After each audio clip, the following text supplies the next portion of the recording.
প্রিয় বন্ধুরা, আসসালামু আলাইকুম। আজকে বৃহস্পতিবার 6 ফেব্রুয়ারি। আজকে সার্জারি আউটডোরে মোটামুটি প্রায় 65 জন রোগী ছিল। এর মধ্যে ম্যাক্সিমাম রোগী ছিল আপনার বিভিন্ন infected wound, diabetic foot, diabetic মেলাইটাসের পেশেন্ট অনেক ছিল। এরপরে ছিল আপনার গ্যাংগ্রিন ছিল অনেক রোগীর। আবার অনেক পেশেন্ট ছিল ব্রেস্ট ক্যান্সার, ব্রেস্ট অ্যাবসেস সহ শরীরে বিভিন্ন রকম ইনফেক্টেড ওন্ড গুলো মূলত আমাদের এসওপিডি তে মূলত ড্রেসিং রুমে ড্রেসিং করা হয় আরকি। এর মধ্যে আজকে সর্বোচ্চ ছিল, যেহেতু বৃহস্পতিবার আগামীকালকে সরকারি অফ, সেজন্য আজকে লাস্ট পর্যন্ত 2টা পর্যন্তই রোগীর ভরপুর ছিল আরকি।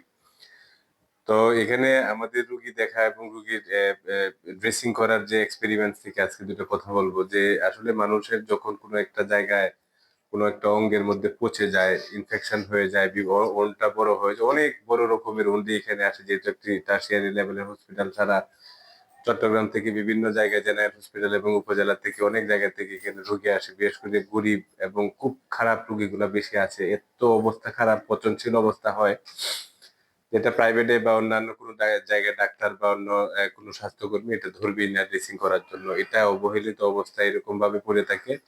এরকমও ওন্ড আছে, এরকমও ডায়াবেটিক ফুড আছে যে এত অবহেলার কারণে বা রোগীর কনসাসনেস এর কারণে এটা বিভিন্ন পোকা-টোকা হয়ে যায়। এগুলা লাস্ট পর্যন্ত ঘুরতে এই চট্টগ্রাম মেডিকেলে আউটডোরের এসওপিডি যে ২১৭ নম্বর রুম, এই রুমে মূলত সব রোগীরা আসে আরকি। এখানে সবচেয়ে পচনশীল রোগীগুলাই সবচেয়ে বেশি আসে। আর আমাদের ড্রেসিং এর সবচেয়ে বেশি গুরুত্বপূর্ণ বিষয় হচ্ছে যেটা কেউই ড্রেসিং করবে না। এটা মূলত এই ওয়ার্ডেই বা এই রুমে মূলত করা হয় আরকি। এই ড্রেসিং এর এক্সপেরিমেন্ট থেকে ২টা কথাই বলব যে একটা মানুষ যখন তার বিভিন্ন অঙ্গে অসুস্থ হয়ে যায়, বিভিন্ন ওন্ড হয়ে যায়, বিভিন্ন ইনফেক্টেড ওন্ড হয়ে যায়, তখন তার অর্থনৈতিকভাবে যেমন ক্ষতিগ্রস্ত হয় এবং তার মানসিকভাবেও সে অনেক ক্ষতিগ্রস্ত হয়। পাশাপাশি তার শারীরিক যে একটা শক্তি, এটা ভেঙে যায় আরকি। নিয়মিত ড্রেসিং করতে হয়, ওষুধ খাইতে হয় এবং তার মধ্যে সবসময় একটা হতাশা কাজ করে, ফ্রাস্ট্রেশন কাজ করে আরকি।